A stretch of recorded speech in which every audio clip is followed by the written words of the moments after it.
সবাইকে সালাম এবং শুভেচ্ছা। এখানে উপস্থিত আছেন মাননীয় ভাইস চ্যান্সেলর, উপস্থিত আছেন সাবেক ভাইস চ্যান্সেলর, সম্মানিত শিক্ষক শিক্ষিকা, অভিভাবকবৃন্দ, ছাত্রছাত্রী এবং সবচেয়ে বড় কথা আজকে যাদের জন্য অনুষ্ঠান সেই নবাগত যারা আছে। আসলে এই ইউনিভার্সিটিতে আমি একজন ফ্যাকাল্টি এবং আমি মনেই করি না যে আমি খুব প্রধান অতিথি হওয়ার কেউ আছি এখানে। তো পুরো কৃতিত্বটাই doctor Oliur Rahman, chairperson journalism এবং মিডিয়া কমিউনিকেশনের শিক্ষক প্রধান যিনি আছেন এখানে।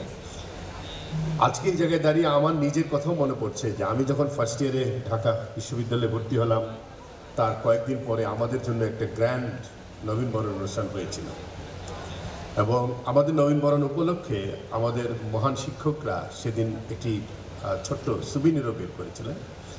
সেখানে লেখা ছিল ডক্টর আলী রিয়াজের লেখা ছিল, সেখানে ডক্টর আহাদুজ্জামান মোহাম্মদ আলী লিখেছিলেন, আমাদের ডিপার্টমেন্টের বাইরে থেকে ডক্টর শেখ ইসলাম চৌধুরী লেখা আনা হয়েছিল। তো আজকে মনে পড়লো যে আজকে আমারও সেদিন তার কথাটা, এবং নবীনদের পক্ষ থেকে আমাকে বক্তৃতা দিতে হয়েছিল। একটা কথা বলি যে আজকে যারা এখানে বিশ্ববিদ্যালয়ে পড়তে এসছেন, খুব বড় বড় কথা আমরা বলছি, কিন্তু অনেক উপদেশ বেশি দিচ্ছি বলে মনে হতে পারে, কিন্তু এই যে প্রথম বর্ষটা এবং প্রথম কিছু দিন, এটাই কিন্তু আপনাদের সবার জন্য বলতে গেলে ফাউন্ডেশনটা তৈরি করবে আগামী 4টা বছর আপনাদের কেমন যাবে। আমি ঢাকা বিশ্ববিদ্যালয়ে পড়েছি, এর বাইরে পৃথিবীর নানা জায়গায় আমাকে ট্রেনিং নিতে হয়েছে। আমার একদিনের কথা মনে পড়ে, ওয়াশিংটনে আমি ওয়ার্ল্ড ব্যাংকের ইকোনমিক ডেভেলপমেন্ট ইনস্টিটিউটে যখন ডিপ্লোমা করি, তা আমার শিক্ষক প্রথম দিন ডক্টর ডেনিস ভেন্স উনি আমাকে বলেছিলেন, if you are not an active listener you cannot deliver anything. So first কথা হলো যে you should be active listener from the very first. শিক্ষক কি বলছে ক্লাসে সেটা কিন্তু আসলে খুব মনোযোগ দিয়ে শুনতে হবে। অ্যাক্টিভ লিসনার ছাড়া কোনোদিন অ্যাক্টিভ ওয়ার্কার হওয়া যায় না, এবং এটা প্রথম দিন থেকে আমি সমস্ত নবীন শিক্ষার্থী যারা আছেন তাদেরকে অনুরোধ করব যে আপনারা এটা নিজেদের মধ্যে রাখবেন। এরপর আমাদের শিক্ষকরা বেশ কিছু গুরুত্বপূর্ণ কথা বলে গেছেন, এটা তো অবশ্যই মনে রাখা দরকার। আমাদের আজকের যে পৃথিবী, বাংলাদেশ সহ, আমি যখন বিশ্ববিদ্যালয়ে পড়েছি তখন প্রাইভেট বিশ্ববিদ্যালয় বলে কিছু ছিল না, সব পাবলিক বিশ্ববিদ্যালয় ছিল। তারপরে ধীরে ধীরে প্রাইভেট ইউনিভার্সিটি হতে শুরু করে। প্রাইভেট ইউনিভার্সিটি হওয়ার কালটা আমার মনে পড়ে, তখন আমি ফাইন্যান্সিয়াল এক্সপ্রেসের চিফ রিপোর্টার। তখন গভর্নমেন্ট ক্যাম্পেইন করছে in favour of the private university. আপনাদের মনে থাকবার কথা, এটার বিরুদ্ধে কিন্তু নানা ধরনের আন্দোলন হয়েছে। বিশেষ করে লেফটিস্ট যারা আছে তারা, শিক্ষকরা, তারা আন্দোলন করছিলেন যে শিক্ষা বাণিজ্য হতে চলেছে এবং শিক্ষার্থীদের হাত থেকে, শিক্ষকের হাত থেকে, দরিদ্র মানুষের হাত থেকে বড় লোকের হাতে বন্দী হয়ে যাবে। এই ধরনের কথাগুলো তখন কিন্তু অনেক আন্দোলন হয়েছে। অ্যাজ এ রিপোর্টার আমি তখন কাভারও করেছি, কিন্তু ব্যক্তিগতভাবে আমি সাংঘাতিকভাবে প্রো প্রাইভেট সেক্টর একজন পার্সন, এবং আমি মনে করি বাংলাদেশের ইকোনমি আসলে ডিপেন্ড করে প্রাইভেট সেক্টর লেড ইকোনমি হতে পারবে। সেখানে শিক্ষা শুধুমাত্র সরকার বহন করবে সেটা আমার কাছে কখনো অ্যাকসেপ্টেবল মনে হয়নি। একটা বড় কারণ হলো যে পাবলিক ইউনিভার্সিটিতে একটু কম টাকায় পড়া যায়, কিন্তু কম টাকা খরচ হয় এটা বলার কোনো কারণ নাই, কারণ সেখানে রাষ্ট্র অনেক বেশি বিনিয়োগ করছে। সুতরাং পাবলিক ইউনিভার্সিটিতে খরচ কম সেটা না, কারণ ওই খরচটা জনগণ বহন করছে।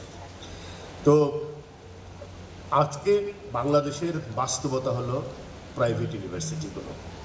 পাবলিক ইউনিভার্সিটি সম্পর্কে আমার নিজেরই লেখা আছে, এভাবে বিশ্ববিদ্যালয় চলে না আমার লেখা। কেন চলে না? পাবলিক ইউনিভার্সিটিগুলো এখন, যেটাকে আমরা বলতে পারি এক ধরনের অগণতান্ত্রিক পরিবেশে পাবলিক ইউনিভার্সিটিগুলো চলে গেছে। কদর্য শিক্ষক রাজনীতি এবং সহিংস ছাত্র রাজনীতি, এই দুটোর সমন্বয়ে বিশ্ববিদ্যালয়ের লেখাপড়ার পরিবেশ অনেকাংশে বিঘ্নিত হচ্ছে। এবং যদিও আমি নিজে এখন একটি পাবলিক ইউনিভার্সিটিতে একজন ফ্যাকাল্টি হিসেবে আছি, পাবলিক ইউনিভার্সিটিগুলোকে আমি খাটো করছি না, আমি নিজে পাবলিক ইউনিভার্সিটির ছাত্র, কিন্তু কেমন যেন মনে হচ্ছে যে ধীরে ধীরে পাবলিক ইউনিভার্সিটিগুলোর রিলেভেন্স হারিয়ে যাচ্ছে। যে এই যে নতুন প্রযুক্তি, নতুন জীবন, নতুনের আহ্বান, সারাটা পৃথিবী আজকে যে জায়গায় যাচ্ছে, আমরা এখনও কোকুনের শেলের মতন এক জায়গায় বসে নানা ধরনের রাজনীতির মধ্যে ডুবে আছি।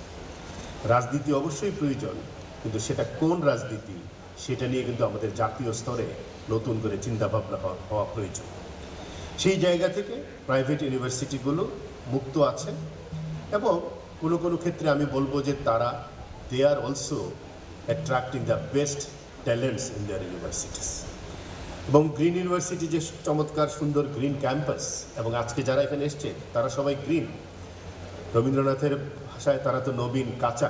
এবং এই যে গ্রিন ইউনিভার্সিটি আপনাদেরকে যে সামনের অপরচুনিটিটা দিচ্ছে, এবং আমার ধারণা যতদিন যাবে উদ্যোক্তা যারা আছেন, এখানকার শিক্ষক মশাই যারা আছেন, তারা আপনাদের জন্য বেস্ট ফেসিলিটিসগুলো নিয়ে আসবেন।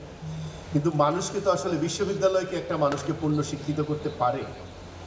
শিক্ষার তিনটা জায়গা যদি আমরা দেখি, যে শিক্ষা মানুষকে কর্ম উপযোগী করে, শিক্ষা মানুষকে সংস্কৃতিবান করে, কিন্তু শিক্ষা যদি মানুষকে বিবেকবান না করে তাহলে সেই শিক্ষা ব্যর্থ হয়। উচ্চশিক্ষার ক্ষেত্রে সেটা আরও বেশি গুরুত্বপূর্ণ। আজকে জ্ঞান বিজ্ঞানে প্রযুক্তিতে ব্যাপক উন্নতির পরও সমাজ সভ্যতা কি আসলে সভ্যতার লাইনে আছে কিনা সেটা নিয়ে কিন্তু অনেক ভাবনা চিন্তা আছে আমাদের। এই যে ইন্টারনেট একটি সুপার হাইওয়ে, এবং এটা সভ্যতার সাংঘাতিক রকমের একটি বড় অগ্রযাত্রা, কিন্তু ইন্টারনেটে তো অসভ্যতার মানে বিচরণও আছে। আমরা কোনটা গ্রহণ করব, তাই না? এবং মানুষে মানুষে হিংসা, দুর্নীতি, দুর্বৃত্তায়ন এবং অভাবনীয় হিংস্রতা আমরা দেখতে পাচ্ছি। আপনি গাজায় দেখতে পাচ্ছেন, আপনি নানা ধরনের যুদ্ধে দেখতে পাচ্ছেন।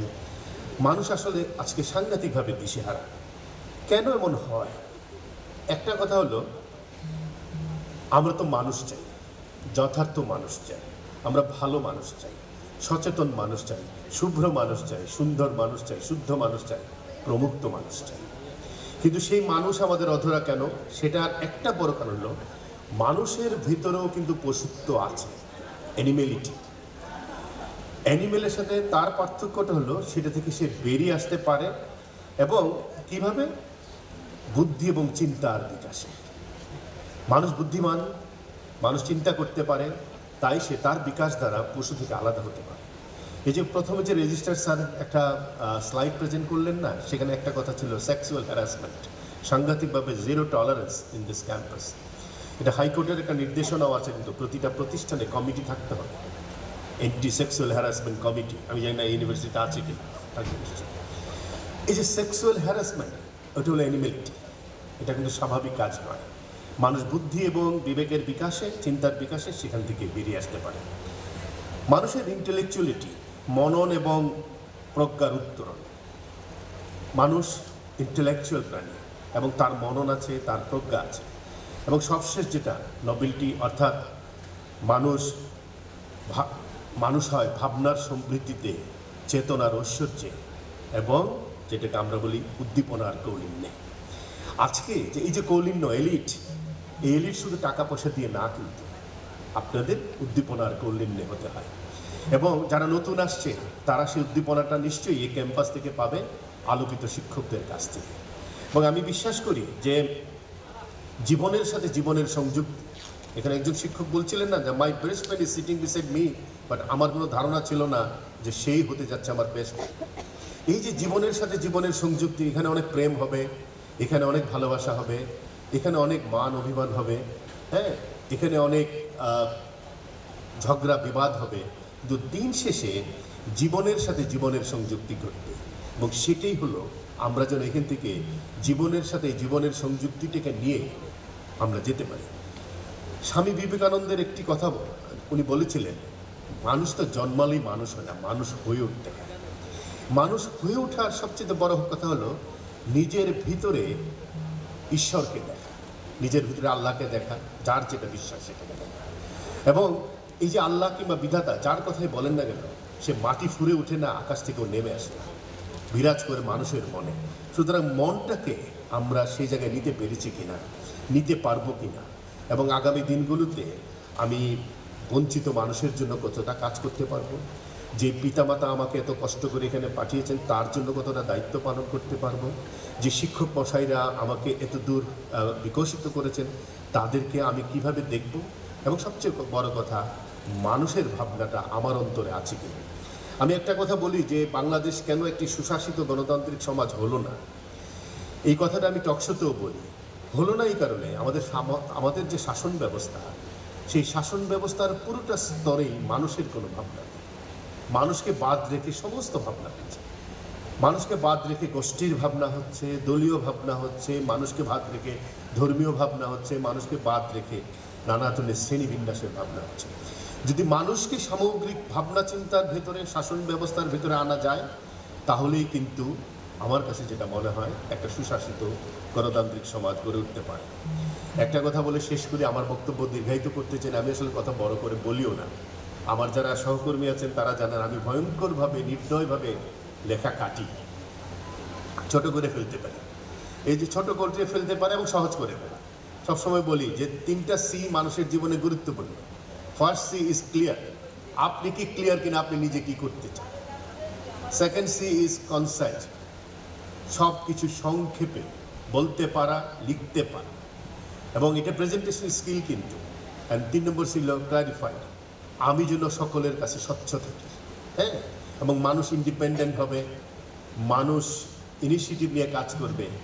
সবচেয়ে বড় কথা, মানুষের ভিতরে যেন একটা বড় ইন্টারেস্ট থাকে, আগ্রহের জায়গা থাকে। এবং ইন্টারেস্টের বাংলা দুটা, ইন্টারেস্ট মানে হলো স্বার্থ, ইন্টারেস্ট মানে আগ্রহ।